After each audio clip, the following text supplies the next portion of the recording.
आया है हमारे पास मॉडल टेस्ट पेपर में 2 मार्क्स का, ठीक है, जो हमेशा आता ही आता है, ठीक है। तो ये बोलता है कि prove that √3 is a irrational number. अब हमने प्रूफ करना है कि √3 क्या है, इररेशनल नंबर है। वो तो हम लोगों को पता है वैसे तो कि वो क्या है हमारे पास इररेशनल नंबर है। अच्छा, तो अगर मैं आप लोगों को पूछूं कि इररेशनल नंबर क्या होता है तो आप लोग बता सकते हो मुझे? ऐसा नंबर अगर हम क्या करें, ऐसा नंबर सिंपल वर्ड्स में हम बोलते हैं कि ऐसा कोई भी प्राइम नंबर जो रूट के अंदर हो उसको हम क्या बोल देते हैं, इररेशनल नंबर। या हम बोलते हैं कि कोई भी ऐसा नंबर जिसको हम क्या करते हैं, डेसिमल एक्सपेंशन की फॉर्म में अगर कन्वर्ट करेंगे तो उसका डेसिमल एक्सपेंशन कैसा होना चाहिए, नॉन टर्मिनेटिंग इन नेचर, मतलब डिवाइड कर रहे हो ना आप लोग, खत्म ही नहीं हो, कंटिन्यूटी में चल रही है वो, तो उसको हम बोल देते हैं इररेशनल नंबर, ठीक है। तो क्वेश्चन हम लोगों को बोलते हैं कि प्रूफ करो √3 इज अ इररेशनल नंबर। तो इसमें हम क्या करेंगे, मैथ में ऐसा होता है कि कोई भी थ्योरम हम प्रूफ करना चाहें, अगर हमें कुछ नहीं पता है तो हम क्या करते हैं, उल्टा मान के चलते हैं, उल्टा मान के चलते हैं, और जब लास्ट में हम कंक्लूजन में पहुंचेंगे तो हमें पता लग जाता है कि हमने जो माना था वो गलत है। तब हम बोलते हैं कि वो जो मैंने माना था वो गलत है, ये तो ये फलाना होना चाहिए, ठीक है। तो इस क्वेश्चन में भी हम क्या करेंगे, सबसे पहले हम ये मान के चलेंगे √3 हमारे पास क्या है, एक रैशनल नंबर है। फिर उसके बाद हम इसको करेंगे आगे तक, क्लास में हम ऐसा देखेंगे कि भाई ये तो इररेशनल, मतलब रैशनल की कंडीशन को तो फॉलो ही नहीं कर रहा है, तो इसका मतलब हम बोलेंगे ये क्या है, इररेशनल है। सो राइट डाउन। तो हमें प्रूफ क्या करना है, सबसे पहले तो √3 क्या है हमारे पास, we have to prove, हमें प्रूफ करना है कि prove that √3 be a irrational number, ये हमें प्रूफ करना है, ठीक है जी। तो हम क्या करेंगे, अज्यूम करके चलेंगे, उल्टा मान के चलेंगे।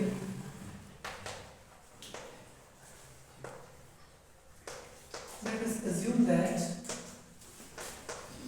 √3 be a rational, ठीक है जी। अब हमने ये मान के चले कि ये क्या √3 जो है हमारे पास क्या है, एक रैशनल है। और अब मैं मान के चलूंगा अगर ये रैशनल नंबर है तो रैशनल हम क्या बोलते हैं, हिंदी में बोलते हैं परिमेय संख्या है। ऐसे नंबर जो क्या होते हैं, p/q की फॉर्म में हो, मींस उस नंबर में न्यूमरेटर भी हो और डिनोमिनेटर भी हो, और हम क्या बोलते हैं, q जो है 0 के बराबर नहीं होना चाहिए। आई बात समझ में? तो वही चीज अब मैं यहाँ पे लिखने जा रहा हूँ। मैंने माना कि भाई √3 क्या है हमारे पास, एक रैशनल है या रैशनल नंबर है, तो इसका मतलब क्या होगा, इसमें a और b दो इंटीजर भी होंगे। So we will write, we can find, so we can find integers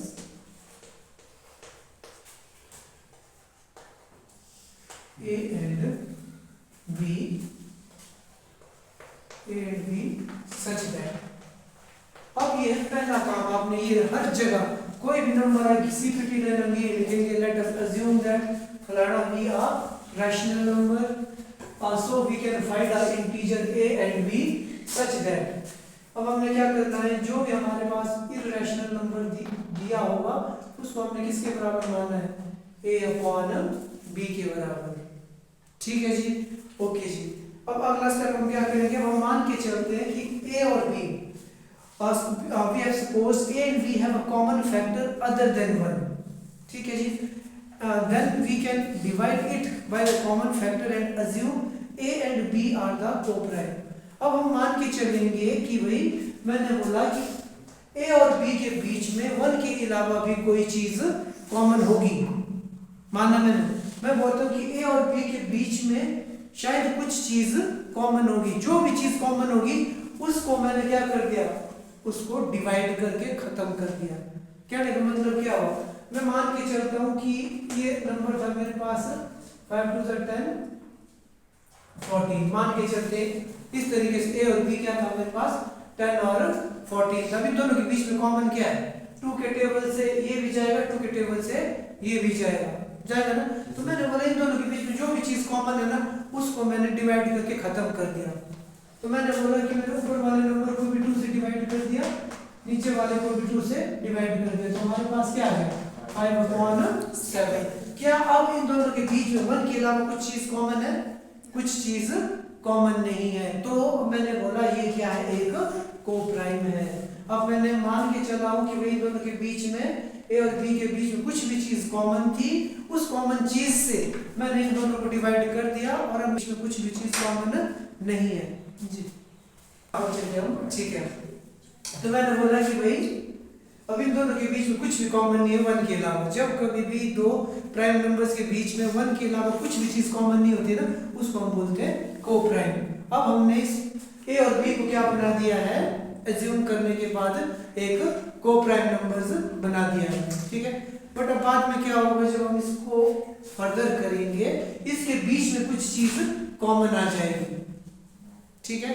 तो इसका मतलब क्या हो जाएगा, ये तो कोप्राइम नहीं, हमने तो माना था ये क्या है कोप्राइम, ये तो एक्चुअल में कोप्राइम है ही नहीं, तो मैं बोलूँगा मेरी एजम्पशन ही क्या थी, रॉन्ग थी, ठीक है जी। सो हम थोड़ी वर्डिंग लिख लेते हैं। So write down, we write suppose A and B be the factors, be the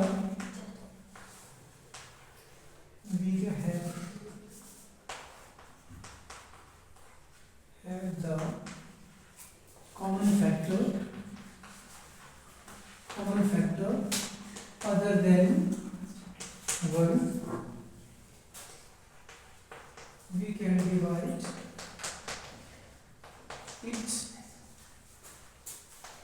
it by common factor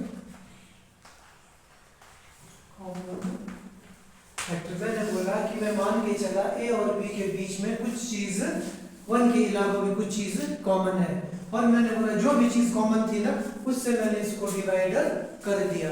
अब मैं बोलूंगा इनके बीच में 1 के अलावा कुछ भी चीज कॉमन नहीं है, और so we can say that A and B are coprime. Line समझ में आ गई ना।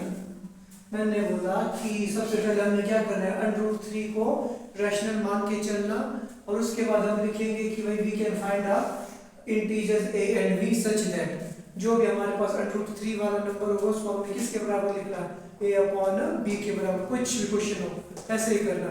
उसके बाद हमने बोला कि हम मान के चलते हैं कि भाई a और b के बीच में 1 के अलावा कुछ चीज कॉमन थी, तो मैं बोल रहा हूँ जो भी उनके बीच में कॉमन थी उससे मैंने इस इक्वेशन को क्या, इस नंबर को क्या कर दिया, डिवाइड कर दिया।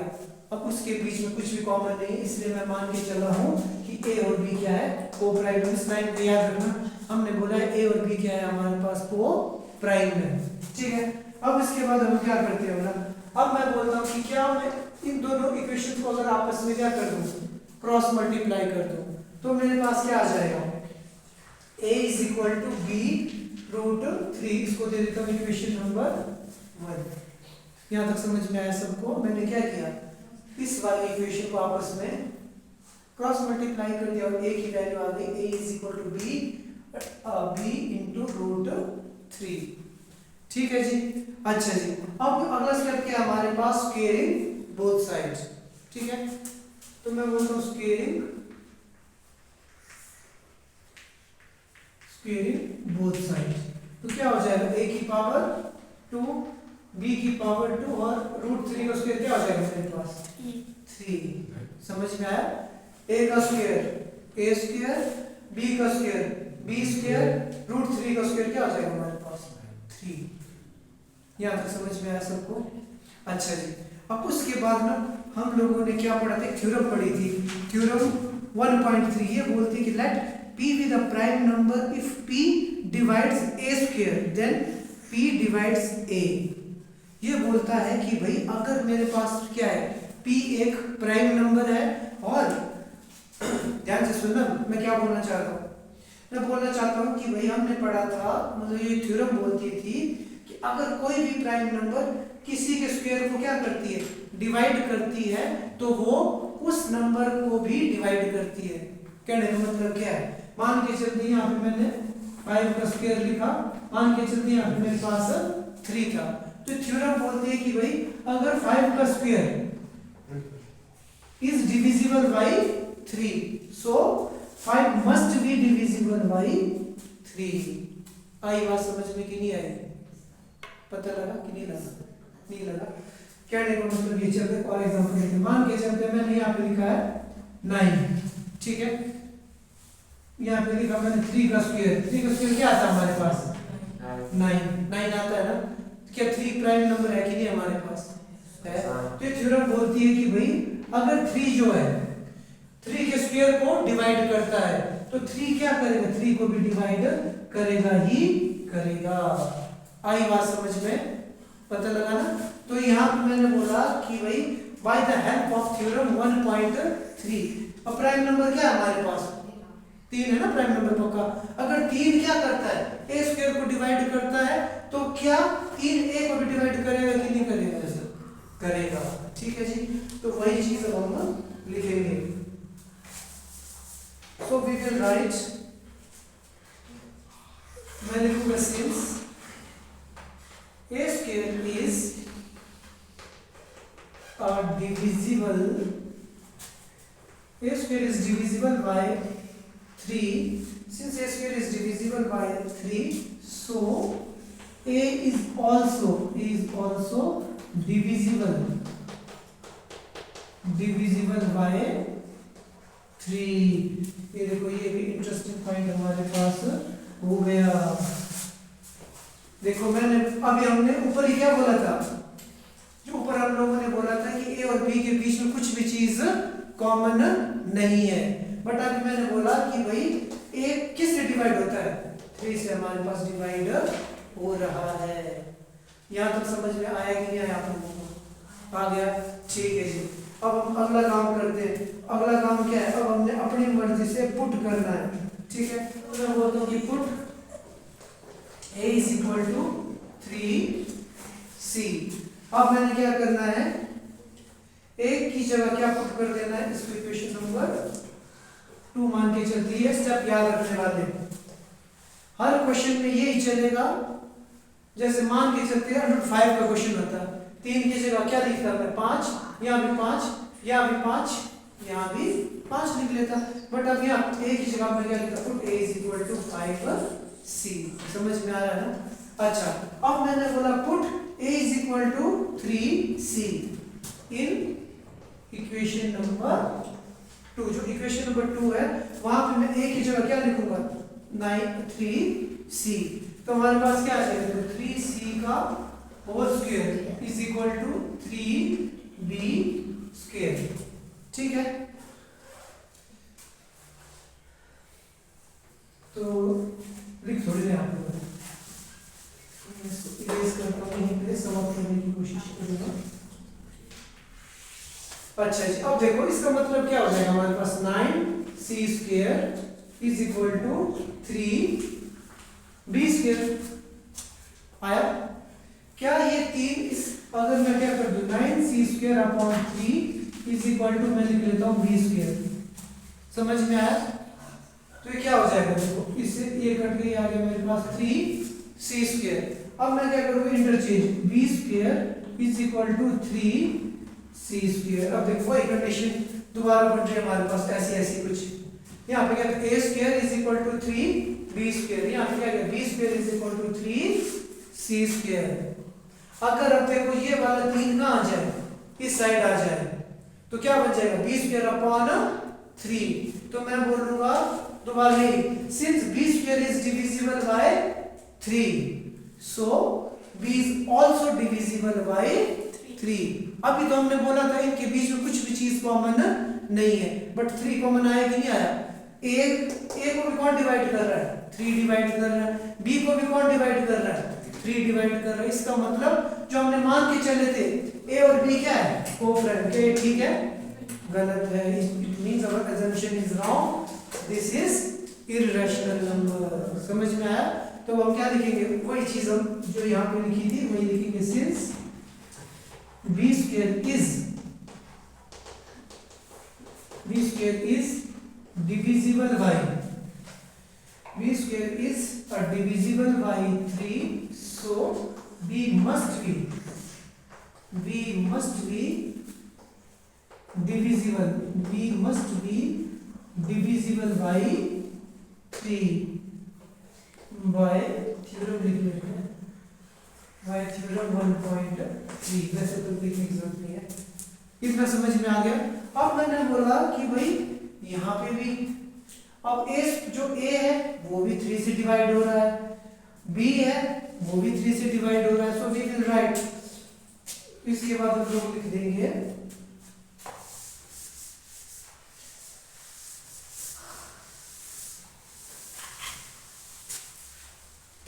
इसके बाद हम लिख सकते हैं कि चलिए आगे जगह है, तो मैं यहाँ पे लिख लेता हूँ a and b both are, अब ये लाइन लिखनी है, ठीक है ना, लिखना पड़ेगा हम लोगों को।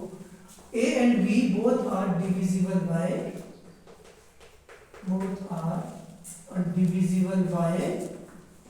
3, so 3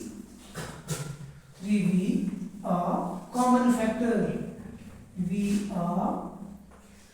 common factor between a and b। समझ में आया?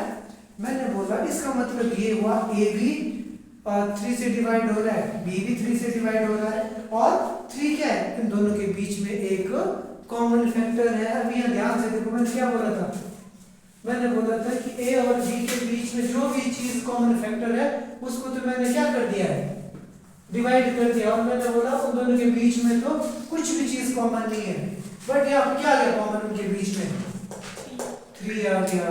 तो मैं बोलूंगा so we can say therefore a and b are not co-prime, so our assumption